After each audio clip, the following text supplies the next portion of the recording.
Hey, what is up, guys? Welcome back to the channel and welcome back to Gran Turismo 7. So it is that time of the week on a Thursday where the new weekly challenge races get, reset. Now, this week it's definitely a much shorter week overall. There's actually no real long races apart from perhaps the last one, but again, that just comes in at kind of just over, sort of 10 minutes long. In terms of the rewards, it's the fairly standard rewards this week. Again, it kind of makes sense considering the week itself is much shorter. We do have a brand new special event, which is very, very nice, involving the Radical. Really did enjoy that one. Actually, a decent paying event, around about 81k without clean race bonus for what is a relatively short overall race. But just a heads up about this video itself, you are probably seeing this on the Saturday. That is because my sort of schedule this week has been all over the place, so massive apologies for that. Hopefully come next Monday I can get everything a little bit more in line. So yeah, if you've been seeing videos kind of out of order or out of sync, yeah, just everything's been all over the place this week. So again, apologies for that. Let's dive into it though and have a look at the overview of what's in store for us this week. As you can see, this is December week 3. I believe we're on about week 7 overall now for these weekly challenge races. So overall, I would definitely go as far as saying this is perhaps the shortest week in terms of event length. There's really nothing sort of too long or too standouty. We've got the European Sunday Cup 400. That's just a free lap blast around the Indy layout of Brands Hatch. Then we've got the pickup truck race, which is a free lap blast around Colorado Springs. Then we've got this special event, which is a 5-lapper just for the Radical SR3 SL over at Road Atlanta. Then we've got a free lap sprint around or topless on the full layout for the Japanese Clubman Cup 550. And then finally we've got the Porsche Cup at Spa, which is definitely the longest one, but again coming in at just over 10 minutes to entirely complete it. For your rewards, for one event it's 100k, for 3 events it's 200k, and once again for 5 events it's a 5-star roulette ticket. So the rewards themselves really aren't, I guess, too rewarding this week. It's just going to be kind of, building up that bank, I guess, and perhaps giving you a decent reward on the 5-star. But apart from that, nothing much to really know apart from the special event itself. So let's head over to event number 1. Okay, so event number 1 is the European Sunday Cup 400, obviously aimed at, I guess, European cars, around 400 performance points. Nothing really too out of there or absolutely crazy. Very much like a sort of, Clubman Cup, Sunday Cup style of old. These cars aren't going to be very fast. The AI is not going to be very difficult. And obviously it's taking place at Brands Hatch Indy Circuit. Obviously completing this one is going to give us 100,000 credits. So if you just want a quick bank boost, this is perhaps the best way to go about it, considering this event itself really won't take you any time at all. Alright, let's jump in for race number 1 of this week. I'm using the Ferrari 250 GT. As always, I'm going to be trying to sort of use cars that I may have sort of overlooked or just not really spent too much time with, and this Ferrari is just one of them. It was a kind of garage queen that I've not really bothered with ever since purchasing it, I think way back when the game first released. I believe it did sort of show up again recently, so this is again a car that some of you guys might have picked up after the money glitch and stuff. Overall, a very solid car. Really makes sense in terms of the AI that we're facing here. 400 pp limit. I think this one comes in at just over that, about 430 or just something like that. So it's not too overpowered, relatively balanced, and once again, as always, we've got the AI on the hardest difficulty. As you can see though, it did provide at least a bit of decent racing on the first lap as we try and sort of work our way through, and then it was just a case of chasing down the front of the pack, which is involving the likes of the Alfa Mito, the 208 GTI and the Megane RS. And again, we're just going to work our way through nice and easy. I think the Mito was slowing up some of those I guess more powerful cars just behind, which kind of came in handy, allowing us to get on through and then finish up this event rather quite easily with around about a 3.5 second gap. So first place, stamp number 1 on the card for the week, and that is going to be it. Job done. Nice and easy. To be honest, I really can't complain about getting paid 100k for a quick 3-lap sprint around Brands Hatch Indy.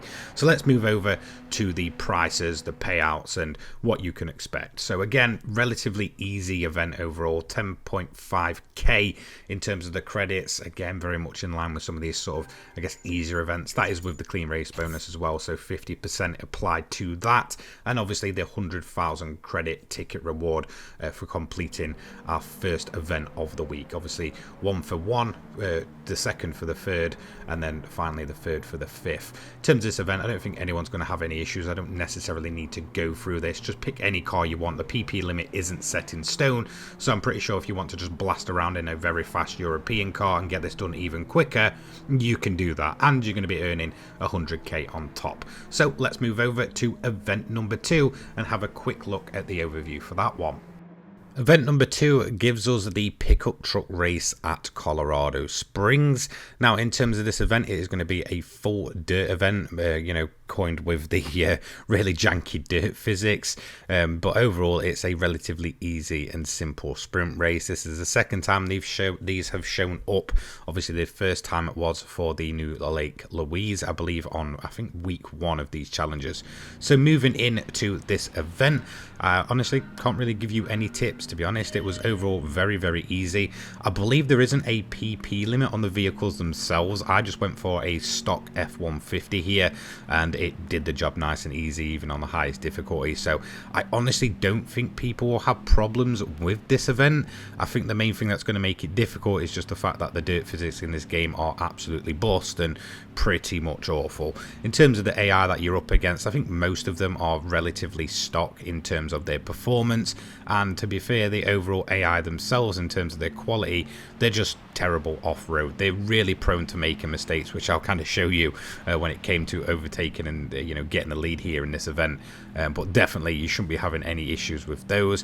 I think the most issues is you're going to have against yourself, really, and the environment you're on. So this is when I went for first place. As you can see, as soon as he went over the bump, that was it. Loss of control, absolutely wrecking each other, and he just completely spun out. So to be honest, you're going to expect that from the AI on the dirt, and that allowed me to pull out a 5-second gap relatively easy in just one more extra lap. So that's going to give us stamp number 2 for the week. That is our second reward, second event. Obviously no reward for this one, so we don't have to expect anything at the end. I'll still have a quick look at the payout and give you some general tips for it. So 30k, I believe that's without the clean race bonus. There was no way I was getting that. It was just far too chaotic with massive pickup trucks sort of racing side by side on a relatively tight and twisty layout. So there we go.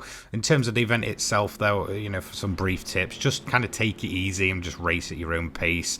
Again, just kind of watch out for the dirt physics themselves, because I think they're notorious in this game for just being absolutely terrible. Thankfully that was improved a little bit with the snow, but just in terms of the Colorado Springs layout and the truck itself, it's just not always too great feeling. You'll take some of the jumps, and then obviously the pickup truck itself will just start doing things that you really wouldn't expect it to do. So just keep your eye out for that. We'll move into event number 3 now. Okay, so on to event number 3, which is the special event. Again, much more in line with sort of the Porsche Cup and stuff. It seems like these special events are always going to be sort of one make. Again, this will appear for the week and then just be completely taken out of the game, which is a shame. This is for the Radical SR3 at Road Atlanta. I really did enjoy this event. I do find that the cars they're actually picking for the one makes are genuinely really competitive and really fun, as long as you're not kind of boosting way up the sort of performance point rating. So I went for a completely standard, how you get it out the factory Radical SR3, and in terms of the challenge it gave me, whilst the majority of the grid was relatively easy, I had a great time just charging down the front two at the front end of this grid. It was absolutely amazing to sort of shave those seconds off each lap and really kind of push it and try and get on the back of them before making my moves on the final lap. Again, most of the action will come in the sort of early stages of the race. Once again, this is on the hardest difficulty, so this is kind of what you can expect. I'd say the majority of the AI, since there's only 12 of them, will be overtaken way before sort of the third lap sort of comes to an end. At that point, you're going to be then chasing down the front two, which are just absolutely miles ahead compared to obviously the rest of the field. So as you can see here, I'm going to work my way straight between both of these and take 2 positions in one, and that's going to move me up to P3 and have to begin chasing chasing down the front two up there. As you can see, they've just gone around that right-hander. I did eventually get on the back of them around about lap 5 after chasing them down, got in a slipstream, moved on to the inside and tried to get the position as cleanly as possible, but ended up with a bit of contact there at the rear. That moves me up to P2, and then finally we're going to run in the slipstream again. Make sure you're taking advantage of that as much as possible. Again, especially if you're on equal footing, it is perhaps the most enjoyable way to race this race.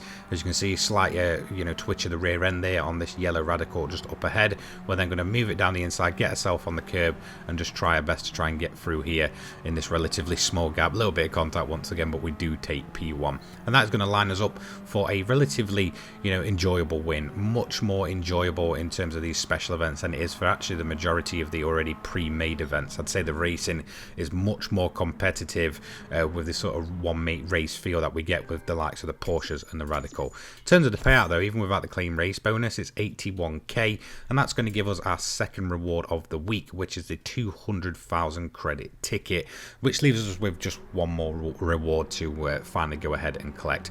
So in terms of this event itself, again, I've kind of mentioned it. I really do like the way that these are set out in a more one-make fixture in terms of the special events. The Porsches were absolutely great for, sort of really close racing, and the Radical, well, it's just absolutely an amazing car to see racing in real life as well as, in-game as well, and I think it makes for some excellent competitive racing. I think a lot of you are probably going to have a blast, especially with just how fun Road Atlanta is anyway, kind of throwing around this little Radical and, chasing down AI and stuff. I fully recommend just turning that difficulty up to get the best experience.